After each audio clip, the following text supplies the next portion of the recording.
মশাই, জায়গাটা কেমন যেন ভুতুড়ে, দিনের বেলাতেও অন্ধকার। চুপ কর, রাজার আদেশে এসেছো, ভয় পেলে চলবে না। আরিয়ান, আর কত দূর?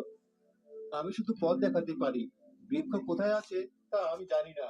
আমি আপনাদের শুধু বনের সেই অংশে নিয়ে যেতে পারি যার কথা কিংবদন্তিতে বলা আছে। চালাকি করার চেষ্টা করবে না, মনে রেখো তোমার পরিবার আমার হাতে। হঠাৎ একটা হরিণ তাদের সামনে দিয়ে দৌড়ে পালিয়ে যায়, কিন্তু তার কিছুক্ষণ পরেই তারা দেখে হরিণটি যে পথে গেছে সেই পথ অদ্ভুত লতাপাতায় বন্ধ হয়ে গেছে। এই পথ দিয়ে তো অনেকটা এলো, এখন আমার রাস্তাটা বন্ধ হয়ে গেল। আমি বলেছিলাম এই বন জীবন্ত, সে নিজের নিয়মেই চলে, তাকে সম্মান না করলে সে পথ দেবে না। কিসের সম্মান? আমরা রাজা বিক্রমাদিত্যের সৈনিক, আমাদের জন্য সব পথ খোলা। গাছপালা কেটে পথ তৈরি করো। সৈন্যরা তলোয়ার দিয়ে গাছপালা কাটা শুরু করতেই এক ঝাঁক বিষাক্ত মৌমাছি এসে তাদের আক্রমণ করে।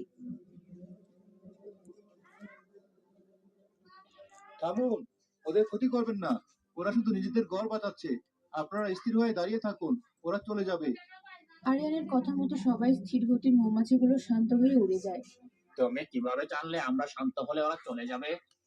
আমি ওদের ভাষা বুঝি না, কিন্তু ওদের ভয়টা ঠিকই বুঝি। লোভ নিয়ে এলে এই বন কেবল ভয়ই দেখাবে। এরপর থেকে বনের কোনো একটি পাতাও ছেঁড়ার আগে দুবার ভাববেন। শশাঙ্ক অনিচ্ছা সত্ত্বেও আরিয়ানের কথা মেনে নেয়। তার চোখে আরিয়ানের জন্য নতুন এক অদ্ভুত ভয় জন্মায়।